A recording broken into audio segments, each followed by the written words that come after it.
আসসালামু আলাইকুম, কেমন আছেন সবাই? সো অধ্যায় 4-এর আরেকটি প্র্যাকটিক্যাল ক্লাসে তোমাদের সকলকে স্বাগতম। আজকের ক্লাসে আমরা দেখব ওয়েব পেজে ছবি প্রকাশ করে কিভাবে, যা আমরা থিওরি ক্লাসে জেনে আসছি সেটারই আজকে প্র্যাকটিক্যাল দেখব। সো আমরা অ্যাজ ইউজুয়াল আমাদের যে কোডিং এর ফাইলটা আমরা পূর্বে তৈরি করেছি সেই ফাইলটা আমরা ওপেন করি। সো ওপেন করার পর আমরা অলরেডি জেনে আসছি যে ওয়েব পেজে ছবি প্রদর্শন করার জন্য যেই ট্যাগ ব্যবহার করা হয় তাকে বলা হয় আইএমজি ট্যাগ, এবং আইএমজি ট্যাগের সাথে যে অ্যাট্রিবিউটটা ম্যান্ডেটরি অবশ্যই ব্যবহার করতে হয় সেটা হচ্ছে এসআরসি। এবং আমরা তাও জেনে আসছি যে এসআরসি অ্যাট্রিবিউটের মধ্যে যদি অফলাইন হয় বা অনলাইন হয় দুইটাই আমি দেখাবো। সর্বপ্রথম আমরা আসি অফলাইনের ক্ষেত্রে। ঠিক আছে স্যার, সর্বপ্রথম আমরা আসি অফলাইন ইমেজ কোড এর ক্ষেত্রে। আমি এটা কি করলাম স্যার, ওয়েবে বা আমরা যখন কোনো ধরনের কোড করি ওয়েব এইচটিএমএল ভাষায় এই ট্যাগটাকে বলা হয় কমেন্ট ট্যাগ। এটা হচ্ছে কমেন্টের ওপেনিং ট্যাগ, এটা হচ্ছে ক্লোজিং ট্যাগ। ঠিক আছে, আমরা চ্যাপ্টার 4-এ আমরা যখন এইচটিএমএল এর কোড করব বা এইচটিএমএল ভাষা ব্যবহার করে আমরা যখন কোড করব, সো ওই কোডিং ফাইলের মধ্যে আমাদের যদি কোনো নোটস লিখে রাখার দরকার হয় তাহলে আমরা যেই ট্যাগ ব্যবহার করব সেই ট্যাগকে বলে কমেন্ট ট্যাগ। কমেন্ট ট্যাগ শুরু হবে এভাবে আর শেষ হবে এখানে। এর মধ্যে যা কিছু থাকবে কোনো কিছুই আউটপুটে প্রদর্শন করবে না। ঠিক আছে, আমি দেখাচ্ছি। আচ্ছা, সো প্রথমে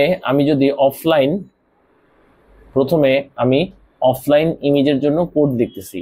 সো অফলাইন মিনস হচ্ছে আমার কোডিং ফাইলটা আমার কম্পিউটার বা ল্যাপটপে থাকবে। সো আমি যেই ফাইলটা যেই ছবিটা আমি প্রকাশ করতে যাচ্ছি, ধরো এই যে এই ছবিটা, এখানে এইটার ছবিটাকে আমি একটু যদি প্রিভিউ করি, এটা হচ্ছে আমাদের ঢাকা কলেজের লোগোর ছবি।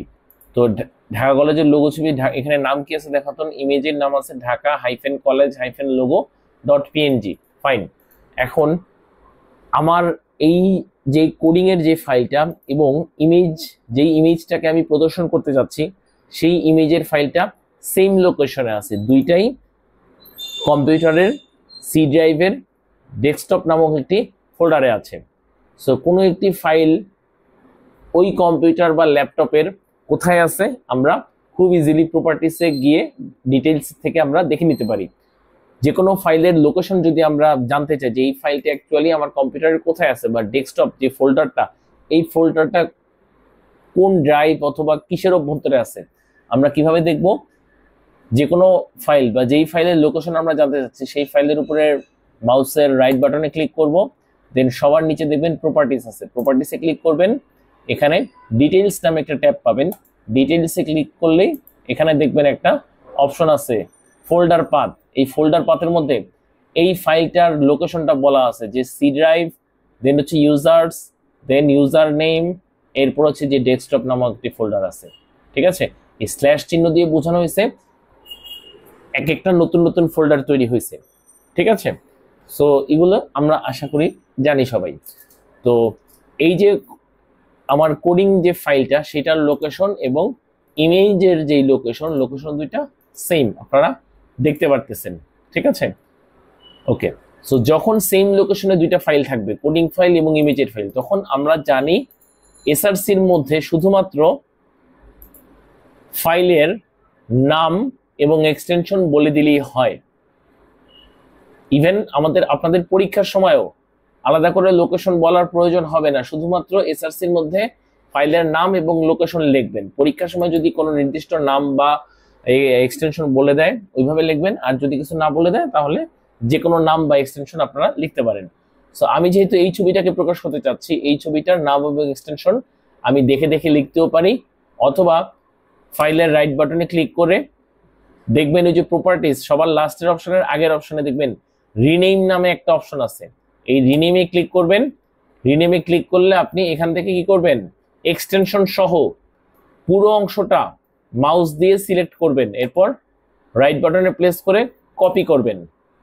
ঠিক আছে, রাইট বাটনে প্রেস করে এই পুরো টেক্সটটা কপি করবেন। কপি করে আপনি আপনার কোডিং ফাইলে আসবেন, এসে ইনভার্টেড কমার মধ্যে পেস্ট করে দিবেন, তাহলে আর বানান ভুল যাওয়ার কোনো সম্ভাবনা থাকবে না। ঠিক আছে, আমরা সাধারণত টাইপ করি না কোনো কিছু, আমরা হচ্ছে কপি করে পেস্ট করে দিই। ঠিক আছে, সো আপনি যদি এইভাবে যদি রাখেন, এবার যদি ফাইলটা সেভ করেন, সেভ করার পর যদি রান করেন কোডিং ফাইলটা রান করলে দেখেন আমাদের ছবিটা কিন্তু প্রদর্শন করতেছে, এবং এই ছবিটা কিন্তু ওয়েব ব্রাউজারের মাধ্যমে প্রদর্শন করতেছে। যে ফাইলের নাম কি দেখেন, এই যে লেখা আছে 123.html, এবং এই ফাইলের ফুল লোকেশনটাও কিন্তু এখানে বলা আছে। ঠিক আছে, আচ্ছা, সো আমরা দেখাতে পারলাম ছবি, কনগ্রাচুলেশনস। এইবার আসেন সেকেন্ড ধাপে। সেকেন্ড ধাপে যেই জিনিসটা দেখাবো সেটা হচ্ছে ছবিটা আর এখন এইখানে নাই। ছবিটা কোথায় আছে, ধরেন ছবিটা অন্য একটা জায়গায় আছে, যে ধরেন এইখানে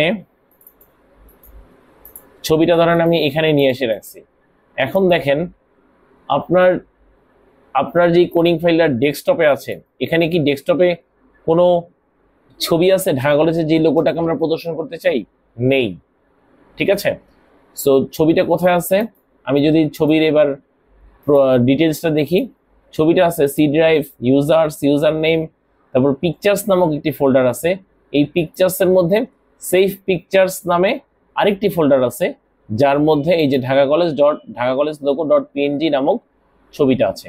সো আমরা কি করব এখন, আমাদের যদি এরকম হয় যে আমরা কোডিং যে ফাইলের মধ্যে আমরা শুধুমাত্র ফাইলের নাম এবং এক্সটেনশন লিখেছি, বাট ছবিটা হচ্ছে সেম লোকেশনে নাই, ছবিটা হচ্ছে ডিফারেন্ট লোকেশনে আছে, ছবিটা সেম লোকেশনে নাই, তাহলে কি আমার আউটপুটের ছবিটা থাকবে? ছবিটা কিন্তু থাকবে না। আমি যদি এবার ফাইলটা যদি রিফ্রেশ করি, আউটপুট যে অংশটা সেটা যদি রিফ্রেশ করি, এটা কি দেখানোর কথা ছবিটা? অবশ্যই দেখানোর কথা না। রিলোড বাটনে যদি প্রেস করি, দেখেন ছবিটা কিন্তু আমার চলে গেছে। কেন চলে গেছে? কারণ হচ্ছে আমি এখানে যেই নাম এবং এক্সটেনশন দিয়েছিলাম, সেই নাম এবং এক্সটেনশনে এই ডেস্কটপ বা ডিফল্ট লোকেশন বলতে বোঝাচ্ছি যেই লোকেশনে কোডিং ফাইল আছে সেই লোকেশনটাকে বলা হয় ডিফল্ট লোকেশন। এই ডিফল্ট লোকেশনে এই নামে কোনো ছবি নেই বা কোনো ফাইল নেই, যার কারণে ছবিটা প্রদর্শন করতে পারতেছে না। তো এখন আমরা যদি এই ছবিটাকে যদি প্রদর্শন করতে চাই এবং ছবির লোকেশন যদি ঠিক রেখে যে ছবি এখানেই থাকবে, আমি এখান থেকে ছবিটা নিয়ে দেখাবো, তাহলে আমি কি করব, এই যে প্রপার্টিসে যাওয়ার পর ডিটেলস থেকে যেই ফাইল লোকেশন আছে বা ফোল্ডার পাথ আছে, এটা পুরোটা দেখে দেখে টাইপ করতে হবে, অথবা আপনি কি করতে পারেন, কপি করতে পারেন। ফাইলের উপরে একবার লেফট বাটনে ক্লিক করবেন, উপরে দেখবেন কপি পাথ নামে একটা অপশন আছে, copy the path of the selected items to the clipboard. আপনি এখান থেকে কপি পাথ বাটনে একবার লেফট বাটনে প্রেস করবেন, প্রেস করার পর কোডিং ফাইলে চলে যাবেন। কোডিং ফাইলে চলে যাওয়ার পর আপনি কি করবেন, এসআরসি সমান, এরপরে তো আপনার মূলত ভ্যালু থাকবে এসআরসির, আপনি ভ্যালুটা পেস্ট করে দিবেন। দেখেন এখানে কিন্তু পুরো অ্যাড্রেসটা চলে আসছে, আপনারা টাইপ করার দরকার নয়। C drive, users, user name, তারপর হচ্ছে ফোল্ডার নেম, তারপর তার ভিতরে আবার কোনো ফোল্ডার থাকলে সেই ফোল্ডারের নাম, এই ফোল্ডারের মধ্যে ছবির নাম আছে এবং এক্সটেনশন আছে, এবং পুরোটা থাকবে ইনভার্টেড কমার মধ্যে অবশ্যই। এখন যদি ফাইলটা সেভ করেন, সেভ করার পর যদি আগের পেজটা রিফ্রেশ করেন, দেখেন ছবিটা কিন্তু আবার চলে আসছে, যদিও এবার কোডিং ফাইল এবং ছবি কিন্তু দুই লোকেশনে আছে। ঠিক আছে, তো আশা করি ব্যাপারটা আপনারা বুঝতে পারছেন। আচ্ছা, এইবার আসেন, আমি এমন একটা ছবি প্রদর্শন করতে চাই যেই ছবিটা আমার কম্পিউটারে নেই। কোথায় আছে? ওয়েবে আছে। ধরেন ঢাকা কলেজের ওয়েবসাইটে ঢুকলাম, আমরা একটা ছবি প্রকাশ করতে যাচ্ছি যেই ছবিটা অনলাইনে আছে, ছবিটা আমাদের ডাউনলোড করা হয়নি। ঠিক আছে, তো সেক্ষেত্রে আমরা কি করব? আচ্ছা, আপনারা হয়তো অলরেডি খেয়াল করছেন যে এই যে দেখেন আমি অফলাইন ইমেজ কোড লিখলাম বা অনলাইন ইমেজ কোড লিখলাম, আমি যে ফাইলটা সেভ করে আমি যে আউটপুট দেখতেছি, আমি যে ফাইলের যে আউটপুট দেখতেছি এর মধ্যে কিন্তু কোনো ধরনের লেখা প্রদর্শন করতেছে না। এই লেখাগুলো কিন্তু দেখাচ্ছে না। কেন দেখাচ্ছে না? কারণ এই টেক্সট বা এই টেক্সট এরা কমেন্ট ট্যাগের মধ্যে আছে। কমেন্ট ট্যাগের মধ্যে আপনি যাই লেখেন না কেন সেটা কিন্তু ওয়েব ব্রাউজারের মাধ্যমে প্রদর্শিত হবে না। ঠিক আছে? আচ্ছা, এবার আসেন আমরা অনলাইন ইমেজ কোডিং এর জন্য কোড লিখি। সেম রকম হবে আইএমজি ট্যাগ, এসআরসি। এবার এসআরসির মধ্যে কি লিখবেন আপনি? এসআরসির মধ্যে কি লিখবেন? এসআরসির মধ্যে বা ছবিটা কিভাবে প্রদর্শন করবেন, ধরেন ঢাকা কলেজের ওয়েবসাইটের এই যে এই ছবিটাকে আমরা আমাদের ওয়েব পেজের মাধ্যমে প্রকাশ করব। তাহলে আমি কি করব? অনলাইনের বা ওয়েবের যে কোনো ছবির উপরে যেই ছবিটাকে আপনি প্রকাশ করতে যাচ্ছেন আপনার ওয়েব পেজের মাধ্যমে, আপনি ওই ইমেজের মধ্যে মাউসের আইকনটা রেখে রাইট বাটনে ক্লিক করবেন। এরপর এখানে দেখবেন কপি ইমেজ অ্যাড্রেস নামে একটি অপশন আছে, এখানে ক্লিক করবেন। ক্লিক করলে আপনার এই ইমেজের ওয়েবে এই ইমেজের যে লোকেশন বা যেই নাম এক্সটেনশন পুরো অ্যাড্রেসটাই আপনার এখন কপি হয়ে গেছে। আপনি কি করবেন? আপনার কোডিং ফেলে যাবেন, এসআরসির মধ্যে জাস্ট পেস্ট করে দিবেন। দেখেন এসআরসির মধ্যে আমি যে পেস্ট করে দিয়েছি, এসআরসির মধ্যে কি আসছে দেখেন, এই যে প্রোটোকল আসছে, তারপর হচ্ছে ফুল ডোমেইন নেম আসছে। এই ডোমেইন নেম বা ডোমেইন নেমের পর একটা ফোল্ডার আসছে আপলোডস নামে। এই আপলোডস ফোল্ডারের মধ্যে আমরা যেই ছবিটাকে এখন প্রদর্শন করতে যাচ্ছি সেই ছবিটার নাম হচ্ছে এইটা এবং ছবির এক্সটেনশন হচ্ছে এইটা। ঠিক আছে? জেপিজি টাইপের একটা ছবি যার এক্সটেনশন নাম হচ্ছে এইটা। সো নাম যাই থাক কোনো অসুবিধা নেই, আমাদের এখানে কোনো কিছু পরিবর্তন করার দরকার নেই। যেই নাম যেভাবে থাকবে সেভাবেই আমরা রেখে দিব। আমরা ফাইলটা সেভ করব। এখন যদি আমরা আমাদের আউটপুট দেখার পেজটা যদি রিফ্রেশ করি তাহলে দেখো আমরা ছবিটা দেখতে পারতেছি। ডাউনলোড না করে আমরা অনলাইনের ছবিটাকে আমরা কি করতে পারতেছি? ওয়েব পেজের মাধ্যমে প্রদর্শন করতে পারতেছি। সো এই হচ্ছে তোমার অফলাইন বা অনলাইনের ছবি প্রদর্শন করার কোড। আচ্ছা, আরেকটা জিনিস আমি বলি, এই এসআরসি অ্যাট্রিবিউটটা হচ্ছে ম্যান্ডেটরি, যেটা অবশ্যই ব্যবহার করতে হবে। এসআরসি অ্যাট্রিবিউট ছাড়াও আরো কিছু অ্যাট্রিবিউট আছে, যেমন আমি একটু দেখাই। আমি এন্টার বাটনে প্রেস করে নিচে গিয়ে লিখি, কোনো অসুবিধা নাই। স্পেস ডাজেন্ট ম্যাটার, বারবার বলতেছি।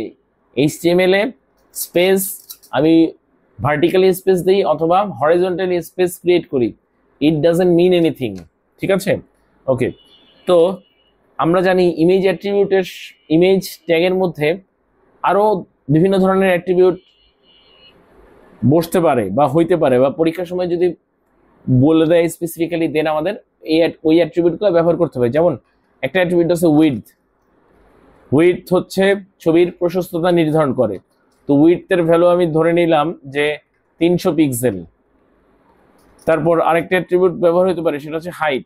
হাইট আমি বলে দিলাম ধরো 150 পিক্সেল। ঠিক আছে? তারপর এএলটি আমি বলে দিলাম যে এএলটি অ্যাট্রিবিউটের মধ্যে আমি বলে দিলাম যে ধরো কি, যেমন আমি বলে দিলাম যে কি বলবো বলতো, বলবো যে ডিসি ওল্ড পিকচার, যে কোনো কিছু লিখতে পারি। ইট ডাজেন্ট, সাধারণত এএলটির মধ্যে ছবি রিলেটেড টেক্সট লেখা হয়, যেটা আমরা অলরেডি জেনে আসছি। আচ্ছা, আরো হইতে পারে, সেটা হচ্ছে টাইটেল সমান সমান আমি লিখলাম ঢাকা কলেজ। ঠিক আছে? আচ্ছা, তো আমি কি করলাম, এই কয়টা অ্যাট্রিবিউট এখানে ব্যবহার করলাম। ফাইন, আমি আবার ফাইলটা সেভ করলাম। আমার ছবির উইডথ এবং হাইট কি হবে? চেঞ্জ হবে। এএলটির মধ্যে আমি একটা ভ্যালু লিখছি, টাইটেলের মধ্যে একটা ভ্যালু লিখছি। আচ্ছা, ফাইল সেভ করার পর আমি যখন রান করব দেখি কি হয়। যদি আমি রান করি, রিফ্রেশ করি, দেখো ছবিটা কিন্তু শেপে চলে আসছে। উইডথ হয়েছে 300 পিক্সেল এবং হাইট হয়েছে 150 পিক্সেল। আচ্ছা, ভালো কথা, উইডথ এবং হাইট কাজ করলো। এবার আসেন টাইটেলে। আমরা ছবির উপরে যেই ছবির টাইটেল দিচ্ছি ছবির উপরে যদি মাউসের আইকনটা রেখে দেই তাহলে কি হবে দেখেন আপনি, তাহলে ওই যে দেখেন হোভার হিসেবে দেখাচ্ছে, ঢাকা কলেজ লেখাটা হোভার হিসেবে দেখাচ্ছে। এটাই হচ্ছে টাইটেল। কোনো ছবির আপনি যখন টাইটেল অ্যাট্রিবিউটের মধ্যে যখন যা লিখবেন সেটাই হচ্ছে ওই ছবির উপরে মাউসের আইকনটা ধরলে জাস্ট ওইটা আপনাকে হোভার হিসেবে দেখাবে। ঠিক আছে? আচ্ছা, এইবার যেই জিনিসটা দেখাচ্ছে না সেটা হচ্ছে এএলটি। এএলটির মধ্যে আমরা যেই জিনিসটা লিখলাম সেটা কিন্তু আমাদেরকে দেখাচ্ছে না। তো এই জিনিসটা দেখার জন্য আমরা অলরেডি জেনে আসছি যে এসআরসি অ্যাট্রিবিউটটা যদি ঠিকভাবে কাজ করে তাহলে তাহলে এএলটি অ্যাট্রিবিউটটা কাজ করবে না।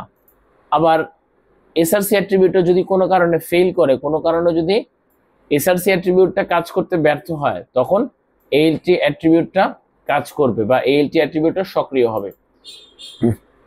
ধরো আমরা কি করলাম, এই যে ছবির নাম আছে, এই ছবির নামের এখান থেকে ধরো একটা ডিজিট ডিলিট করে দিলাম। ঠিক আছে? এখন ছবির নামটা কি পরিবর্তন হয়ে গেছে?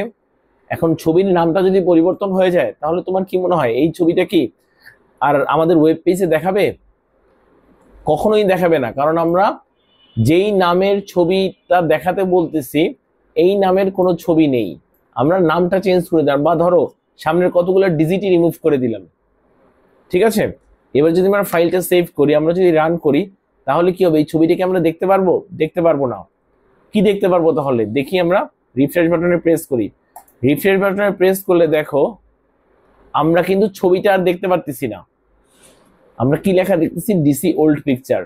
তার মানে হচ্ছে যখন এসআরসি অ্যাট্রিবিউটটা কাজ করবে না তাহলে কে কাজ করবে? এএলটি অ্যাট্রিবিউটটা কাজ করবে। আবার যখন আমি আবার কি করলাম দেখেন, আমি আবার আগের লেখাটায় চলে আসলাম। যখন ছবিটা ঠিকঠাক মতো কাজ করবে, ফাইলটা যদি আমি সেভ করি, পেজটা যদি একবার রিফ্রেশ করি, দেখেন যখন ছবিটা আমি দেখতে পারবো তখন আবার এই এএলটি অ্যাট্রিবিউটের লেখাটা আমি দেখতে পারবো না। ঠিক আছে? সো এই হচ্ছে ইমেজ ট্যাগের A to Z। আশা করি তোমরা ক্লাসটা খুব এনজয় করছো। তো পরবর্তী ক্লাসের আমন্ত্রণ জানিয়ে আজকের ক্লাস এখানেই শেষ করতেছি। থ্যাংক ইউ সবাইকে।